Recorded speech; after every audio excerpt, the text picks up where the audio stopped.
ভারতের রাজনীতিতে যাকে বলা হতো অপ্রতিরোধ্য, যার দলের দাপটে বিরোধীরা ব্যাক ফুটেছিল বছরের পর বছর, সেই নরেন্দ্র মোদী এবং অমিত শাহকে এবার বড় কোনো বিপর্যয়ের মুখোমুখি। মাত্র 3 রাজ্যের উপনির্বাচন কি তবে মোদীর বিজেপি সাম্রাজ্যের পতনের প্রথম ঘণ্টা বাজিয়ে দিল?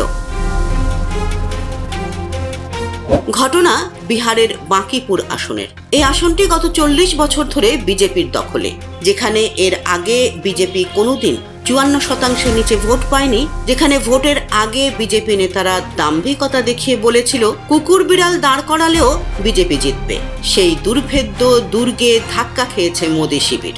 8 মাস আগে নির্বাচনে যে আসনে বিজেপি 52,000 ভোটে জিতেছিল, এবার সেই আসনেই তরুণদের ভোটে হেরে গেছেন বিজেপি প্রার্থী, আর বিপুল ব্যবধানে জয়ী হয়েছেন প্রশান্ত কিশোর। কিন্তু প্রশ্ন হচ্ছে, মাত্র কয়েক মাসে কি এমন ঘটল যে বিজেপির এমন শক্ত ঘাঁটিতে ধস নামল? মা বহনों को ये कहती हैं कि शाम 7 बजे। উত্তরটা লুকিয়ে আছে সাম্প্রতিক জেনজি আন্দোলন এবং দিল্লির যন্তর মন্তরে শিক্ষার্থীদের ওপর হওয়া পুলিশি অত্যাচারের ভেতরে। বেকারত্ব, প্রশ্নপত্র ফাঁস এবং শিক্ষা ব্যবস্থায় দুর্নীতির বিরুদ্ধে ভারতের তরুণ সমাজ এবার সরাসরি মোদী শাহ জুটির বিরুদ্ধে রুখে দাঁড়িয়েছে। এই আন্দোলনের রেশ শুধু বিহারেই নয়, আছড়ে পড়েছে মোদীর নিজের রাজ্য গুজরাটেও। গুজরাটের মঞ্জলপুর আসনে বিজেপি জিতলেও তাদের ভোটের ব্যবধান 1 লক্ষ থেকে কমে নেমে এসেছে মাত্র 30,000-এ। অর্থাৎ এক আসনেই বিজেপির ভোট কমেছে 72,000। অন্যদিকে মধ্যপ্রদেশের দাতিয়া আসনে দলীয় কোন্দল আর তরুণদের তোপের মুখে হেরে গেছে বিজেপি। গত 12 বছর ধরে মোদী শাহর বিজেপিতে যা কখনো দেখা যায়নি তাই এখন ঘটছে।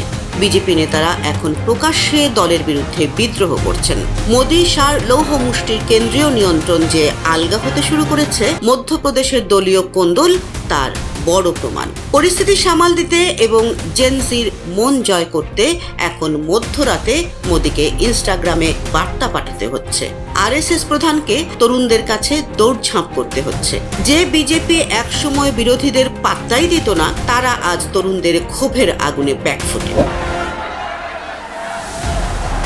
12 বছরের টানা শাসন, সীমাহীন ক্ষমতার দাপট আর অহংকার কি তবে অবশেষে রাজনৈতিক ক্লান্তিতে রূপ নিয়েছে?